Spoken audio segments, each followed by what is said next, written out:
4월 한 달 동안에는 기쁨이 있는 삶이라고 하는 주제를 가지고 말씀을 좀 나누려고 합니다.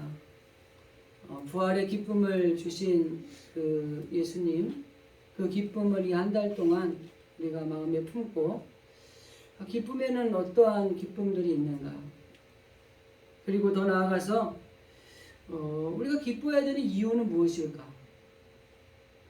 그리고 결과적으로 하나님이 우리가 기쁨이 누리며 살아가는 주의 자녀들이 되기를 원하시는데, 그런 자녀가 되기 위해서는 어떤 삶을 살아야 되는가, 이런 내용을 가지고 한 달 동안 좀 말씀을 나누려고 합니다.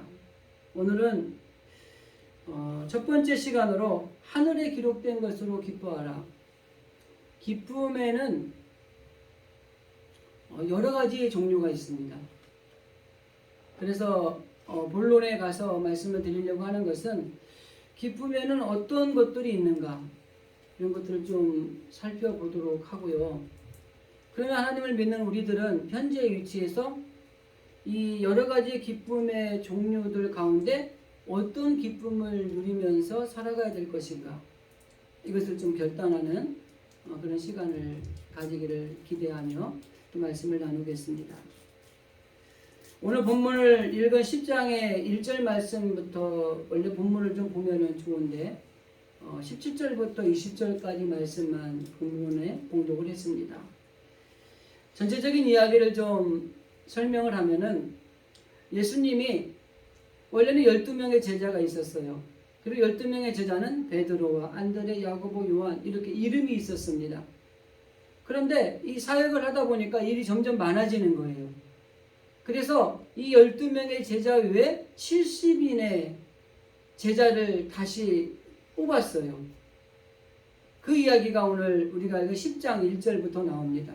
그래서 70인 전도대라고 표현도 하고요, 그냥 70명의 제자 혹은 무리라고 이야기를 합니다.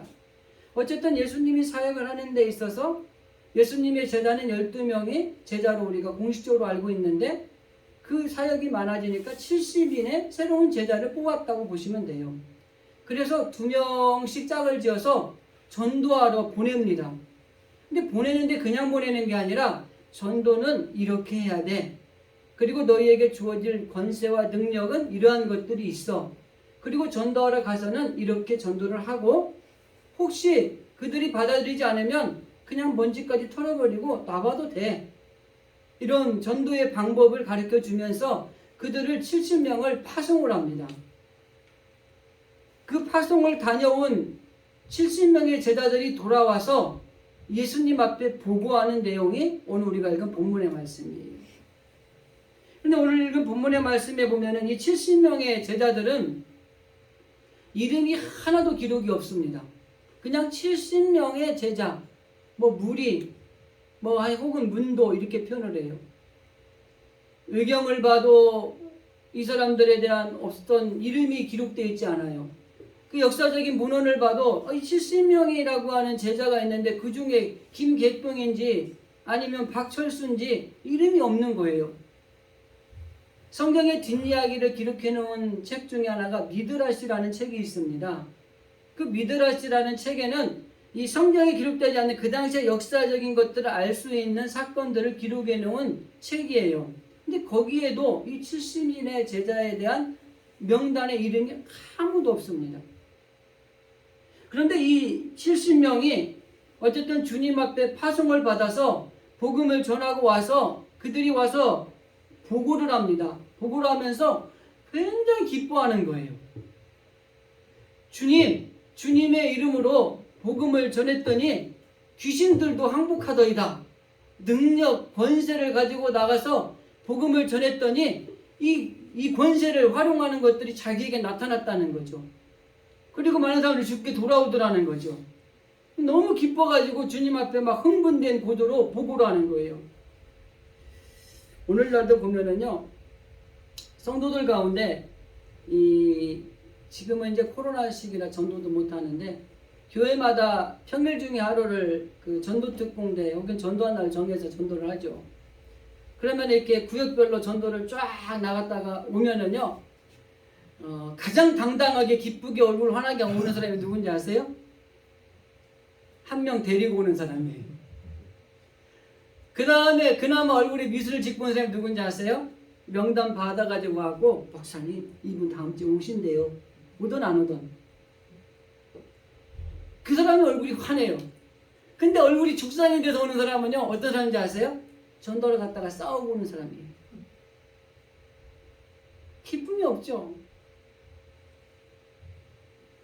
그런데 이렇게 와서 기뻐서 흥분돼가지고 막 복음이 전했더니 복음을 받아들이고 막 병든 자에게 기도했더니 병든 것들이 낫고 귀신 들린 자를 기도했더니 귀신이 뚫려 나가고 그러면서 믿는 자들이 많아지는 이런 놀라운 일들이 있으니까 흥분이 되잖아요. 막 기쁜 거예요. 제가 그 부목사 할 때 전도 특공대 갔다 오면은요 그렇다니까요. 누구 하나 데리고 오면은 이번 주부터 오신대. 막 사람까지 데리고 와가지고 막 흥분된 듯이 기뻐하는 거예요. 그때 주님이 하신 말씀이 마지막 부분에 있어요. 귀신들이 너희에게 항복하는 것으로 기뻐하지 말아라. 그런데 뒤에 가서 이렇게 말합니다.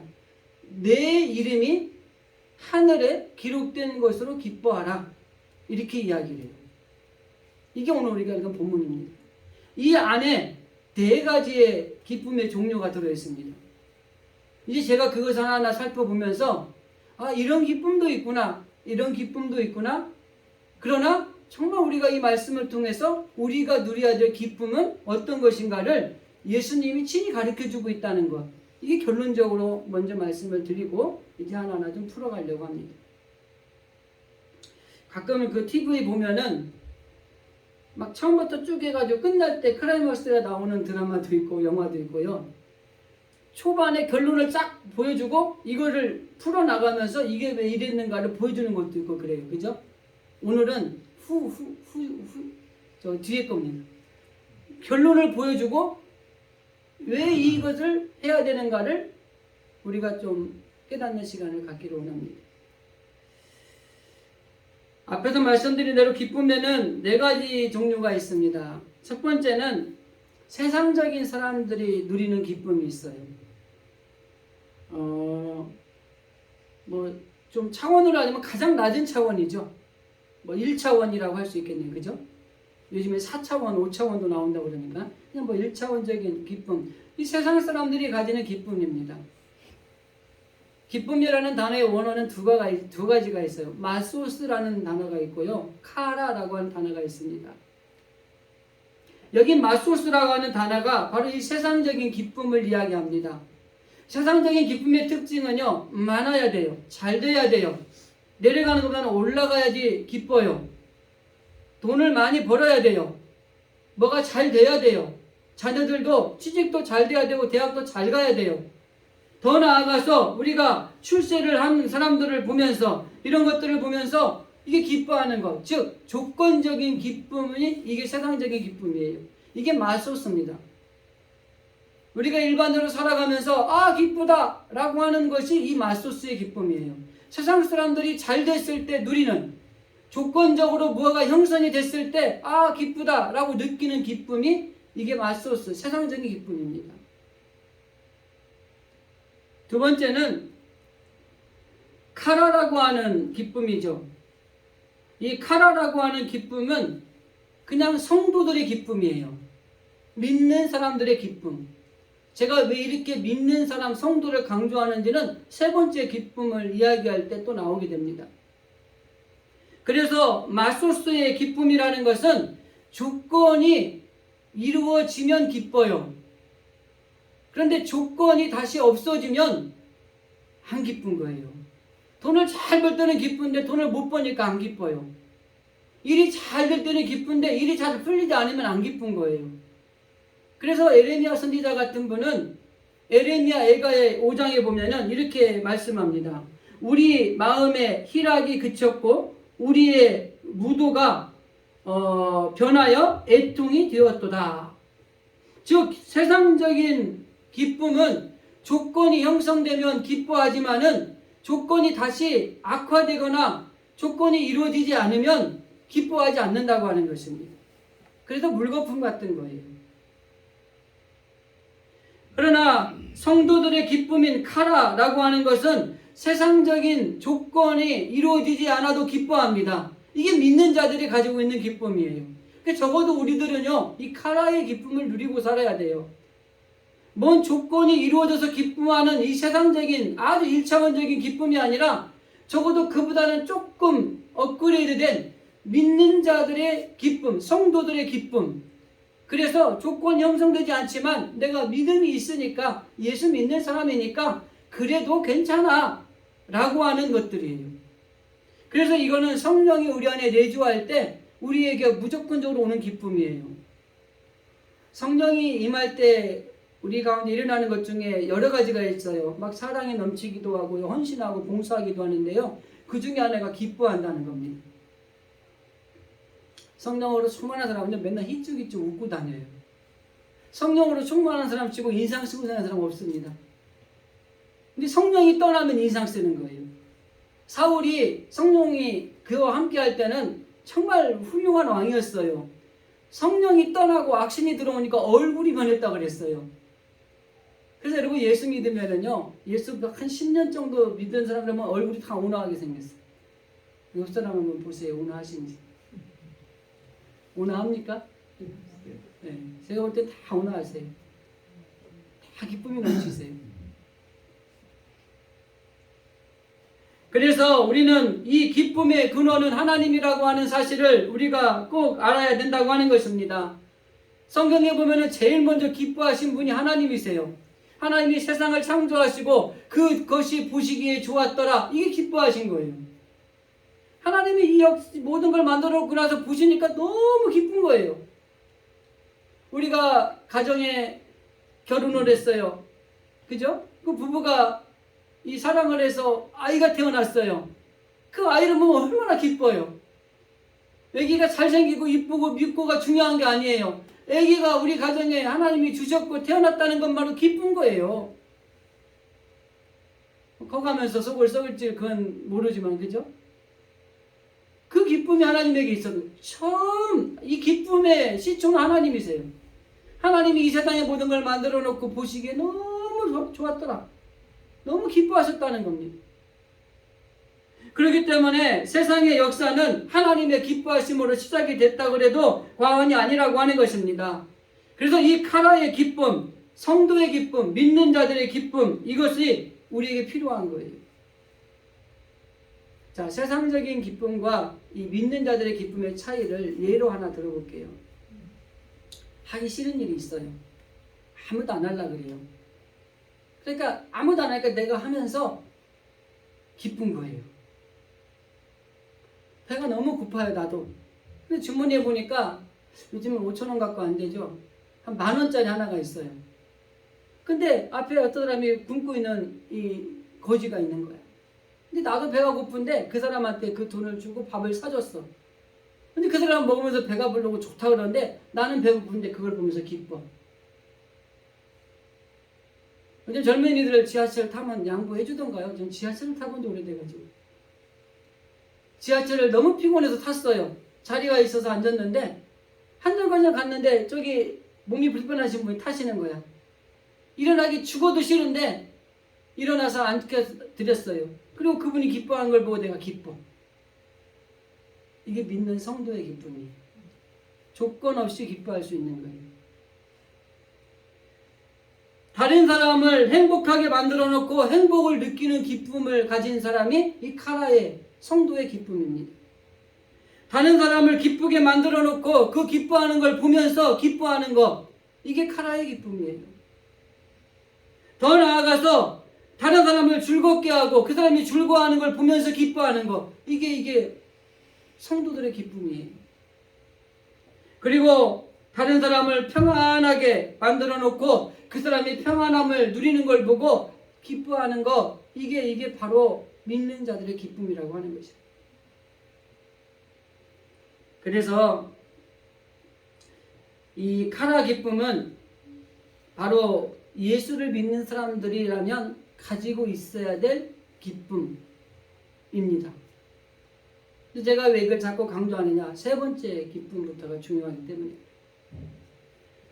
세 번째 기쁨은 사도들의 기쁨, 오늘 본문에 등장하는 걸 한 70인 문도들의 기쁨입니다. 그냥 우리가 보편적으로 이야기하면 주님의 일에 충성하는 주의 일꾼들의 기쁨이에요. 아까 두 번째는 뭐였죠? 그냥 성도들의 기쁨이에요. 성도라면 조건 없이 기뻐해주고 남이 잘 되는 걸 보고 기뻐해 줄 수 있는 게 이게 예수 믿는 사람이에요. 세상 사람과 차이예요. 세상 사람들은 어떻게 해요? 다른 사람이 잘 되면 사촌이 땅을 사도 배가 아픈데 다른 사람이 잘 되면 맹장 수술해야 돼요. 근데 우리 믿는 사람들은 다른 사람이 행복해하고 내가 힘들어도 저 행복해하는 사람 때문에 내가 기뻐하는 거. 이게 예수 믿는 사람들. 이거 아니면은요 예수 믿는 사람 아니에요. 점검해 보셔야 돼요. 세 번째는 70인 문도, 사도들의 기쁨 혹은 주님의 일에 충성을 다하는 주의 일꾼들의 기쁨이 있어요. 오늘 우리가 본문에 보면 70인 문도가 전도를 하고 돌아오면서 예수님께 기쁘게 보고를 합니다. 이들이 뭐하고 오냐면 전도하고 오는 거예요. 하나님이 우리가 하는 일 중에 가장 중요하게 여기고 크게 여기고 필요하게 여기는 것 중에 하나가 뭐냐면 전도입니다. 예수님이 지상 명령으로 떠나실 때까지도 우리가 복음을 전할 것을 우리에게 부탁하고 떠나셨잖아요. 그러니까 주님이 가장 기뻐하는 것 중에 하나가 바로 뭐냐면 전도하는 거예요. 그런데 이 가장 하나님이 기뻐하고 중요하게 여기고 필요하게 여기는 이 전도를 하고 오면서 좋은 결과를 가지고 기뻐하면서 보고하고 오는 사람들이 이 70인 문도, 즉 사도들이라고 하는 것입니다. 예수님이 가장 즐거워하는 일을 하고 돌아오면서 기뻐합니다. 그러면서 70인이 기뻐하며 돌아와 가로되 그러면서 이런 일이 있었습니다. 이렇게 보고를 하는 것이 오늘 본문의 사건의 이야기라고 하는 겁니다. 우리도 마찬가지입니다. 전도하고 나서 기뻐하면서 돌아와서 내가 주님의 기뻐하는 일을 하고 이렇게 왔더니 이렇게 기쁩니다. 결과는 없으리라도 견도하고 이렇게 기뻐하고 있습니다. 라는 것들을 우리가 보여드릴 수 있어야 되는 거죠. 그 아프리카 선교사로 일하셨던 폴 칼슨이라는 의사가 있어요. 이분이 그 치료를 하면서 전도를 했습니다. 그러니까 이 의료 시설이 약한 아프리카에 의사가 왔으니 얼마나 많이 모여들었겠어요. 그죠? 예수님이 병자를 치유하시는 사역을 하니까요. 구름대처럼 모여들었어요. 막 손대고 기도하면 낫고 막 치유되고 그러니까 구름대처럼 몰려들었다고 그랬거든요. 똑같아요. 아프리카라는 의료의 어떤 혜택을 못 받던 곳에 이 의사가 치료 사역을 갔는데 수많은 사람들이 모여드는 거예요. 잠을 못 자고 격한 업무에 시달리면서 피로에 찌들 정도로 고통스러울 정도로 환자를 봐주고 복음을 전한 거예요. 근데 어떤 분이 이렇게 질문을 한 거예요. 아니 선생님은 피곤하지 않으십니까? 그때 이 선교사님이 이렇게 말합니다. 저는 항상 환자들을 돌볼 때에 하나님을 섬기는 마음으로 대하기 때문에 보람과 기쁨을 느끼고 피곤함을 전혀 느끼지 않습니다. 이렇게 이야기를 했어요. 하나님을 섬기는 것만큼 보람된 일은 없습니다. 전도하는 것이 정말 큰 일입니다. 전도하고 나서 그 기쁨으로 보고하는 성도, 사도들은 정말 귀한 사람들이라고 하는 것입니다. 온 천하보다 귀한 생명을 천국으로 보내는 것보다 더 큰 기쁨은 없다고 하는 것이죠. 아이를 기르는 어머니가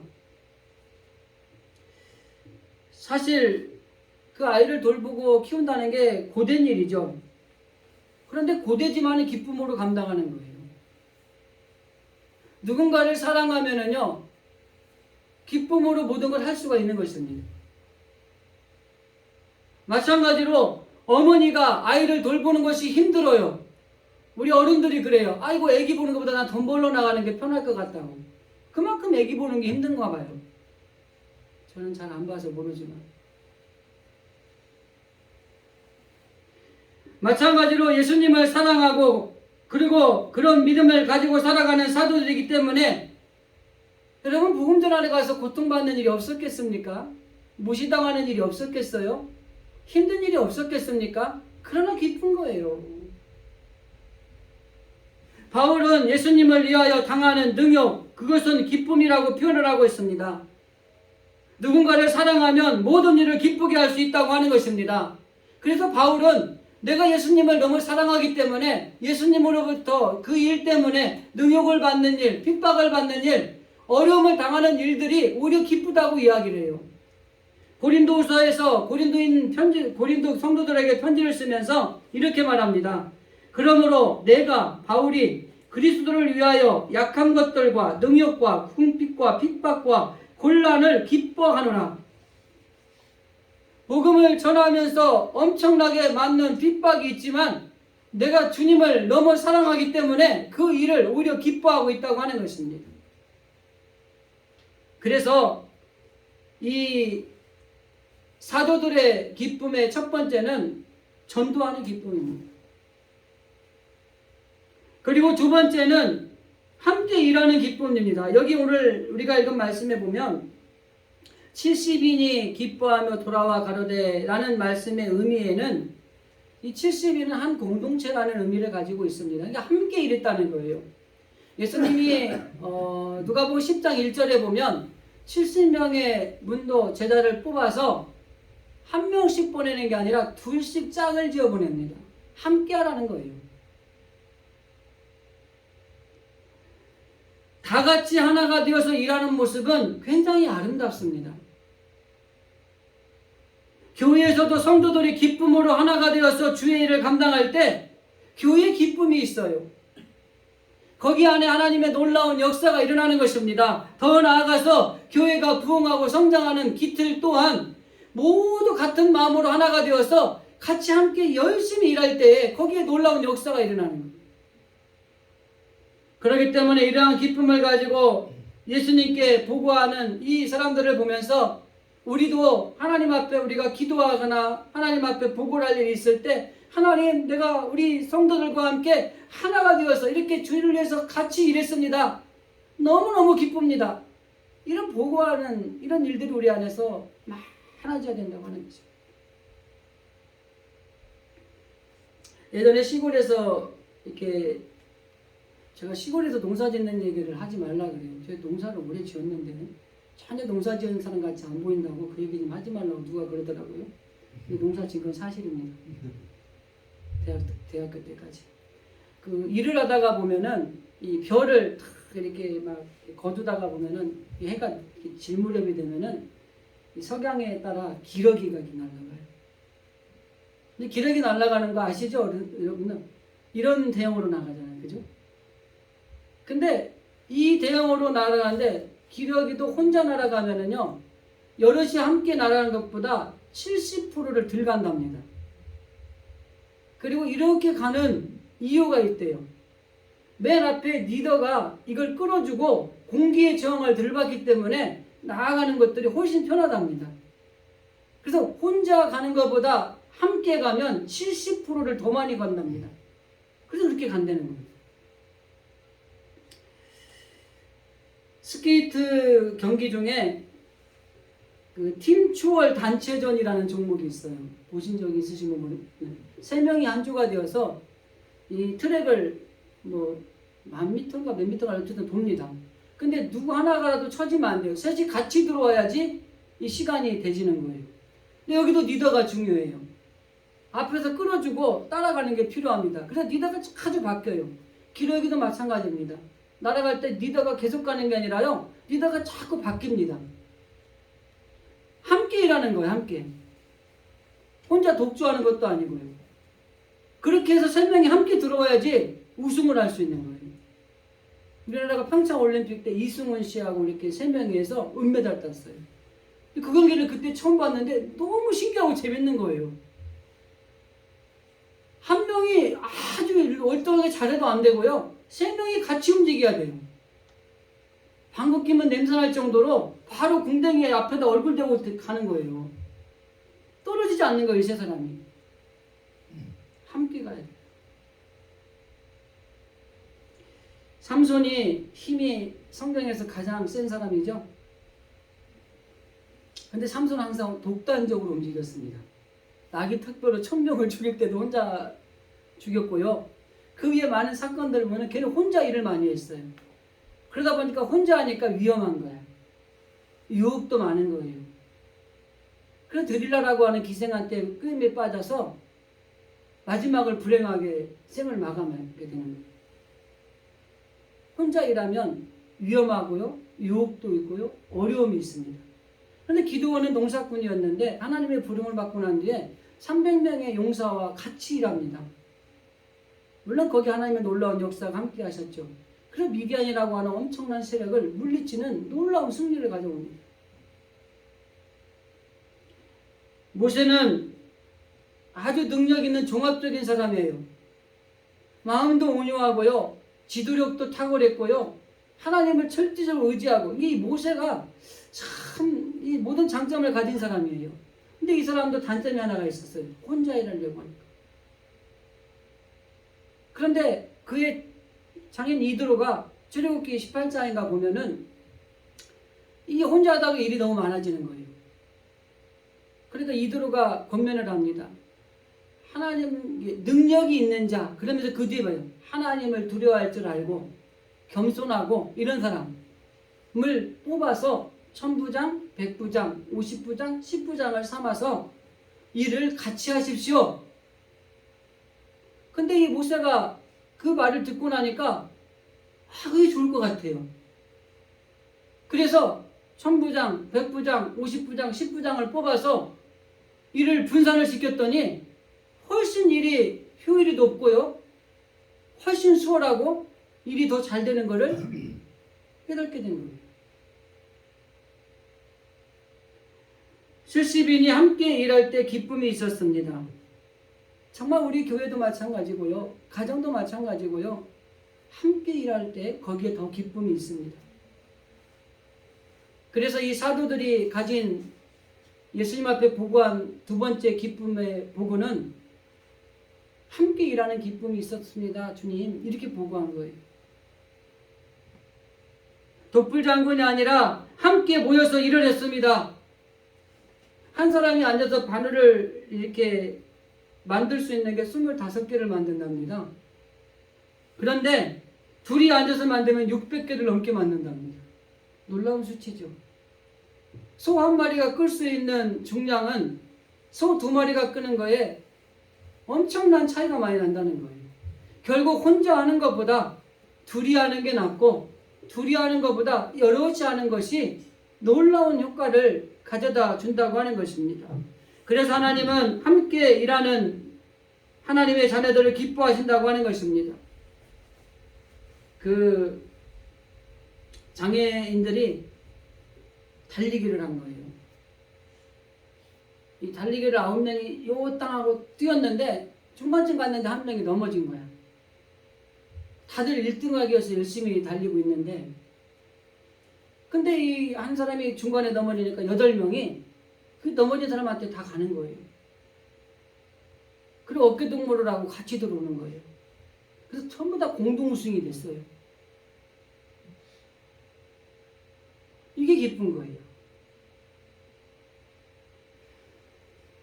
사도들의 기쁨, 즉 주님의 일을 충성되게 감당하는 주의 일꾼들의 기쁨에 한 가지 더 말씀을 드리면 영적 승리의 기쁨에 보고를 했다고 하는 겁니다. 17절에 70인의 제자들이 이렇게 말합니다. 기쁨으로 돌아와 가로되 주여 주의 이름이면 귀신들도 우리들에게 항복하더이다.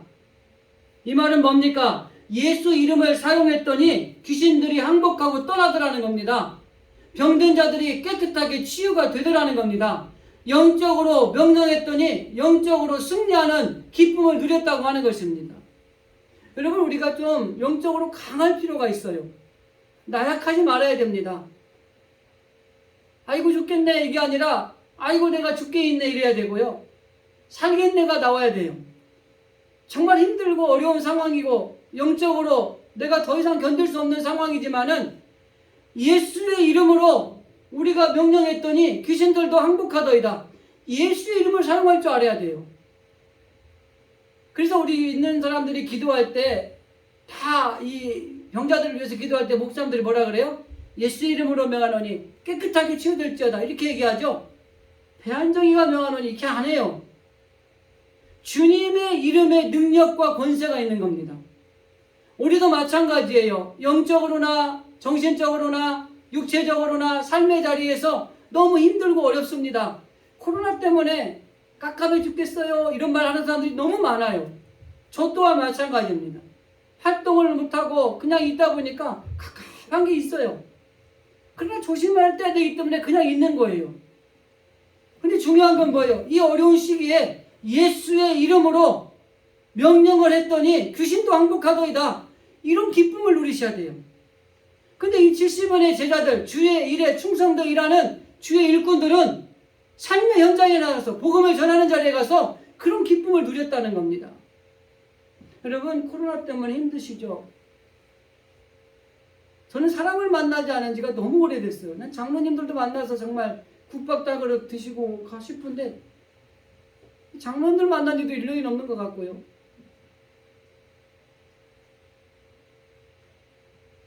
정말 힘들고 어려운 시기에 예수의 이름으로 여러분들이 어떠한 악조건에 있는 상황들도 이겨내는 승리하는 그런 기쁨을 맛보시기를 바랍니다.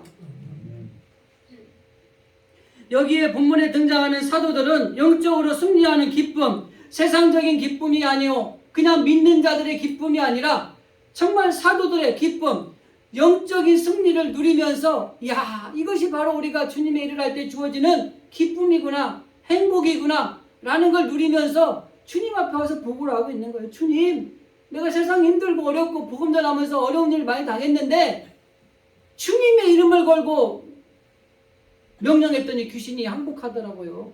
이게 너무 좋았습니다. 우리 좀 그래야 돼요. 이렇게 힘들었는데 정말 주님의 이름 믿고 기도하면서 나갔더니 이런 놀라운 일이 일어났습니다. 예수님, 막 이런 보고들이 올라가야 돼요, 하늘에. 맨날 죽겠다 그러고 힘들다 그러고 어떻게 하면 좋겠냐고 이런 이 보고가 올라가면 안 되고. 오늘 본문에 등장하는 사도들, 즉 주님의 일에 충성하는 주의 일꾼들의 기쁨은 전도하는 기쁨이 있었고요. 함께 일하는 기쁨이 있었고 영적으로 승리하는 기쁨이 있었다고 하는 것입니다. 이게 바로 우리 사도들이 가지는 기쁨입니다. 이거는 세상 사람들이 누릴 수도 없고요. 그냥 믿는 사람들이 누릴 수 없는 사도들만이 가지는 기쁨이라고 하는 것이죠. 이런 기쁨을 우리 모두가 누려야 됩니다. 자, 그런데 결론적으로 이 세 번째 기쁨도 너무너무 감사한데 주님이 이런 기쁨을 가지고 보고하는 이 70여 명의 제자들에게 이렇게 이야기합니다. 너희들이 귀신이 너희에게 항복하는 것으로 기뻐하지 말고 뭐예요? 주님의 일을 하면서 누렸던 기쁨 그것도 좋지만 그거 말고 이걸로 기뻐해라. 내 이름이 하늘에 기록되어진 것으로 기뻐해라. 예수님이 더 큰 기쁨을 가르쳐 주시는 것이 결론입니다. 그 더 큰 기쁨, 이 70인이 가진 기쁨보다도 더 큰 기쁨이 뭐예요? 내 이름이 하늘에 기록된 것으로 기뻐하라 라고 하는 것입니다. 진정한 기쁨이라는 것은 이런 세상에서 되어진 어떤 것들이 아니라 내 이름이 하늘에 기록되어진 것이 정말 기뻐야 될 일이다. 자, 그러면 내 이름이 하늘에 기록되어졌다라는 의미가 뭐예요? 두 가지만 짧게 말씀드리겠습니다. 첫째는 구원받았다는 겁니다. 우리가 이 세상에서요, 막 세상적인 기쁨, 믿는 자들의 기쁨, 주의 일을 충성되게 헌신하면서 누렸던 기쁨들도 중요해요. 그러나 그런 거 없어도 정말 우리가 가진 하나님이 나를 구원해 주셨다는 이 기쁨, 이것이 크다는 거예요.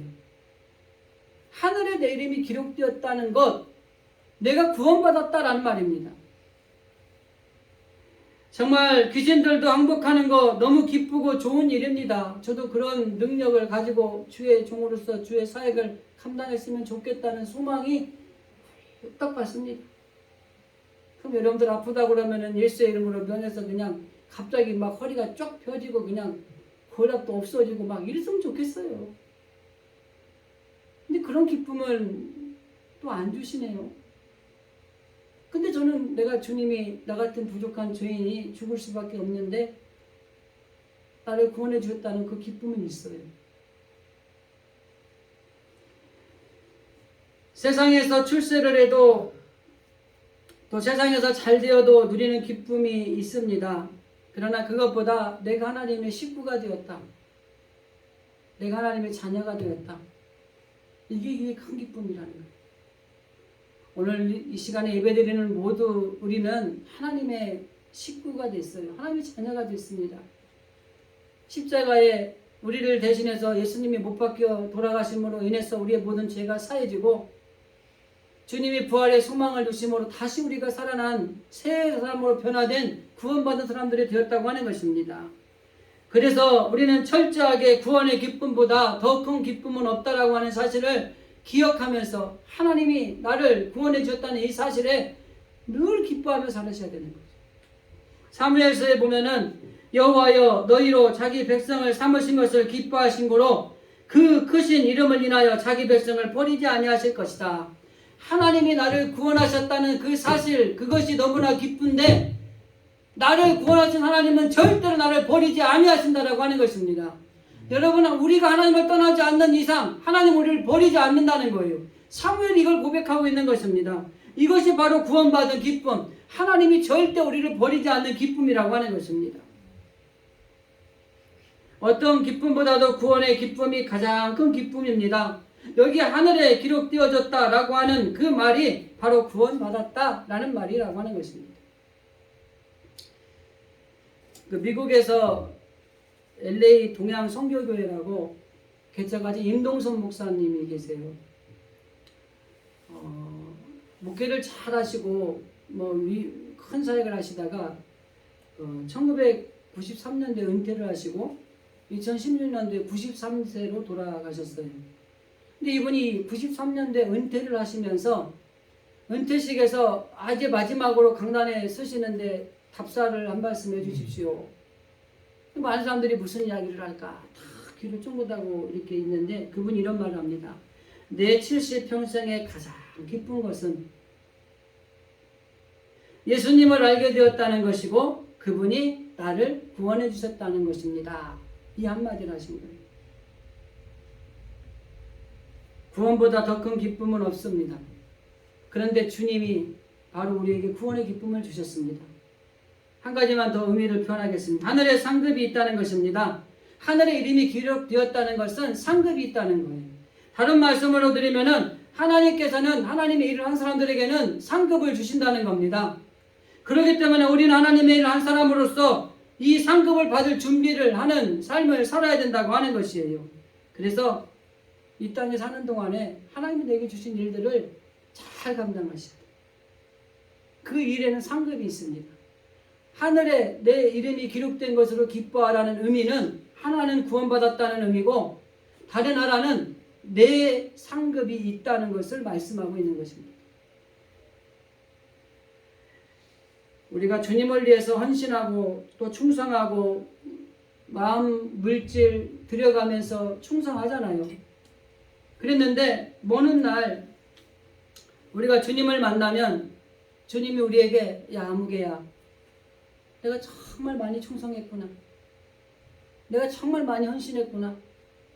내가 정말 많이 기도하고 살았구나. 내가 정말 교회를 위해서 애를 많이 썼구나. 이게 내 밸류관이다. 이렇게 하신다면 얼마나 감격이 있겠습니까? 말씀을 정리하겠습니다. 기쁨에는 세상적에서 누리는 동물적인 기쁨도 있습니다. 믿는 자들이라면 가지고 있어야 될 기쁨도 있습니다. 그리고 믿는 자를 넘어서서 주님의 일에 충성하고 헌신하는 주의 일꾼들이 가지는 기쁨이 있습니다. 그리고 하나님이 우리에게 주신 구원의 기쁨이 있고 그 기쁨 안에는 먼 훗날 하나님이 주실 상급이 있습니다.